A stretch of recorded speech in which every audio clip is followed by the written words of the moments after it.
ಇವಾಗ ಹೊರಗಡೆ ಟೆಂಪ್ರೇಚರ್ ಎಷ್ಟು ಜಾಸ್ತಿ ಇದೆ ಅಂದರೆ ನಮ್ಮ ಗಿಡಗಳನ್ನ ನೋಡ್ಕೊಳ್ಳೋಕೆ ನಮಗೆ ಬೇಜಾರಾಗುತ್ತೆ. ಎಲ್ಲ ಗಿಡಗಳು ತುಂಬ ಡ್ರೈ ಆಗಿ ತುಂಬ ಡಲ್ಲಾಗಿ ಕಾಣಿಸ್ತಾ ಇದೆ, ಎಲ್ಲ ಒಣಗ್ದಾಗ ಕಾಣಿಸ್ತಾ ಇದೆ. ಈ ಗಿಡಗಳೆಲ್ಲ ಸ್ವಲ್ಪ ಆಕ್ಟಿವ್ ಆಗಿರೋದಕ್ಕೆ, ಫ್ರೆಶ್ ಆಗಿರೋದಕ್ಕೆ ಯಾವ ಫರ್ಟಿಲೈಸರ್ನ ನಾವು ಕೊಡ್ಬೋದು ಅಂತ ನೋಡೋದಾದರೆ ಬಾಳೆಹಣ್ಣಿನ ಸಿಪ್ಪೆಯಿಂದ ಮಾಡಿರೋ ಫರ್ಟಿಲೈಸರ್ನ ನಾವು ಕೊಡ್ಬೋದು.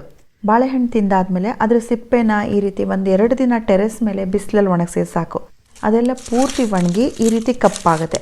ಇದನ್ನು ಕೈಯಲ್ಲಿ ಹೀಗೆ ಮುರಿದ್ರೆ ಸಾಕು, ಹಪ್ಪಳ ಒಣಗಿರುತ್ತಲ್ಲ ಅಷ್ಟು ಗರಿಗರಿಯಾಗಿ ಒಣಗಿರುತ್ತೆ. ಇದನ್ನು ಚಿಕ್ಕದಾಗಿ ಮುರಿದ್ಬಿಟ್ಟು ಮಿಕ್ಸಿಯಲ್ಲಿ ಪೌಡರ್ ಮಾಡಿಬಿಟ್ಟು ಗಿಡಗಳಿಗೆ ಹಾಕೋಬಹುದು. ಬಾಳೆಹಣ್ಣಿನ ಸಿಪ್ಪೆನ ಒಂದು ಇಡೀ ದಿನ ನೀರಲ್ಲಿ ನೆನೆಸ್ಬಿಟ್ಟು ನೆಕ್ಸ್ಟ್ ಡೇ ಕೂಡ ಗಿಡಗಳಿಗೆ ಹಾಕೋಬಹುದು. ಈ ಬಾಳೆಹಣ್ಣಿನ ಸಿಪ್ಪೆ ಫರ್ಟಿಲೈಸರಲ್ಲಿ ಫಾಸ್ಫರಸ್, ಪೊಟ್ಯಾಷಿಯಂ ಮತ್ತು ಕ್ಯಾಲ್ಶಿಯಂ, ಇದ್ರ ಜೊತೆಗೆ ಮೈಕ್ರೋನ್ಯೂಟ್ರಿಯೆಂಟ್ಸ್ ಕೂಡ ಇದೆ. ಇದನ್ನು ಹಾಕೋದ್ರಿಂದ ಗಿಡದ ಓವರ್ ಆಲ್ ಬೆಳವಣಿಗೆಗೆ ಹೆಲ್ಪ್ ಆಗುತ್ತೆ, ಹಾಗೆ ಹೂ ಕೂಡ ತುಂಬ ಚೆನ್ನಾಗಿ ಬರುತ್ತೆ. ಇವಾಗಿರೋ ಹೀಟಿಗೆ ಕೆಮಿಕಲ್ ಫರ್ಟಿಲೈಸರ್ನ ಹಾಕಲೇಬಾರ್ದು.